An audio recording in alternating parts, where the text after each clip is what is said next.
Focus सब पे करना है, ख्याल सबका करना है। उसी के अकॉर्डिंग ना एक और छोटी सी स्टोरी है। एक आदमी था बुजुर्ग, तो उसने कहानी ये सुनाई कि उसके दादा अब्बा की बात है कि वर्ल्ड वॉर 1 की बात है कि लोग रोड पे आ गए, गुर्बत छा गई, बुरे हालात हो गए। लेकिन वो आदमी रोज़ ड्यूटी करने जाता, पैसा कमा के लाता और सब में ना 2-2 रुपये बांटता। तब के लिए 1-1 रुपया 2-2 रुपये बड़े पैसे होंगे। उनके पास एक बॉक्स था छोटा सा जिसमें वो अमाउंट रखी होती थी और वो रोज़ 2-2 रुपये सबको बांटते थे। वो 2-2 रुपये बांटते थे। तो एक दिन क्या हुआ कि जिन लोगों को वो बांटते थे उनमें से कोई एक होगा जिसने उन पर हमला करने की कोशिश की और वो बॉक्स छीनने की कोशिश की। जैसे ही वो शख्स करीब आया, उन्होंने भांप लिया दादाजी ने कि ये शख्स मेरे साथ क्या करने लगा। तो आपने बॉक्स को ओपन करके उसे दिखाया।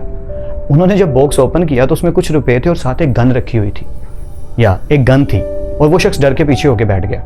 कहानी सुनने के बाद हीरो ने पूछा बाबा जी से कि ये कहानी समझ तो थोड़ी थोड़ी आ गई लेकिन पूरी तरह नहीं आई। तो उस आदमी ने जो आंसर दिया, that is the part of the theory actually. वो क्या था? That is a stroke. कि दादाजी लोगों की मदद तो करते थे, उनसे प्यार तो करते थे, उनका एहसास तो करते थे, लेकिन यकीन किसी पे नहीं करते थे। That is called practicality. अगर आप मुझे कहें प्रैक्टिकल क्या है, तो ये है प्रैक्टिकल कि मैं सबकी मदद करूंगा, सबका ख्याल करूंगा, लेकिन मुझे कोई नुकसान ना पहुंचाए। मैं सबकी मदद करूंगा, मेरी कोई मदद करे ना करे, मैं खुद की मदद कर लूंगा, लेकिन बेहतर होगा मुझे नुकसान भी मत पहुंचाइएगा। तो इन चीज़ों पे ध्यान देना ही हमारी असल ज़िंदगी है। एक शेर है, मेरे कज़न ने मुझे सुनाया था, डॉक्टर साहब हैं। वो एक शेर क्या है? सबसे बड़ा हादसा ये हुआ, गौर से सुनिएगा, सबसे बड़ा हादसा ये हुआ कि लोग ठहरे नहीं हादसा देखकर।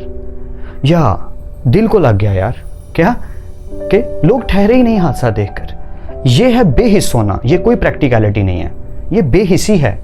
तो हमने फ़र्क करना है बेहिस होने में और प्रैक्टिकल होने में। प्रैक्टिकल बनिए, ज़रूर बनिए, बट बेहिस मत हो जाइए। ये मत सोचिए कि मैं पता नहीं क्या हूँ। आप कुछ नहीं हैं, आप जिनके दम पे हैं उन्हीं को ही आंखें दिखा रहे हैं। क्योंकि कई बच्चे होते हैं ना, अपने पेरेंट्स से बदतमीज़ी करते हैं, अपने सिबलिंग्स से, बहन भाइयों से बदतमीज़ी करते हैं। उनसे पूछो किस बेस पे आप इतनी पावर अपनी दिखा रहे हो? ये जो आप अपनी ईगो और अपनी अकड़ दिखा रहे हो, ये किसकी बेस पे दिखा रहे हो? आई एश्योर यू, अगर वो डीपली सोचे ना, तो वो जिनको दिखा रहे हैं उनकी वजह से ही उनके अंदर वो पावर है।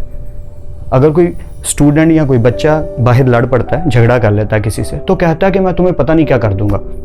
उससे पूछो जाकर कि अगर तुम्हें मार पड़ गई, तुम्हारे साथ बुरा सलूक हो गया, तुम गिर गए, तुम्हारा एक्सीडेंट खुदा ना खास्ता कभी ना हो गया, फिर क्या होगा?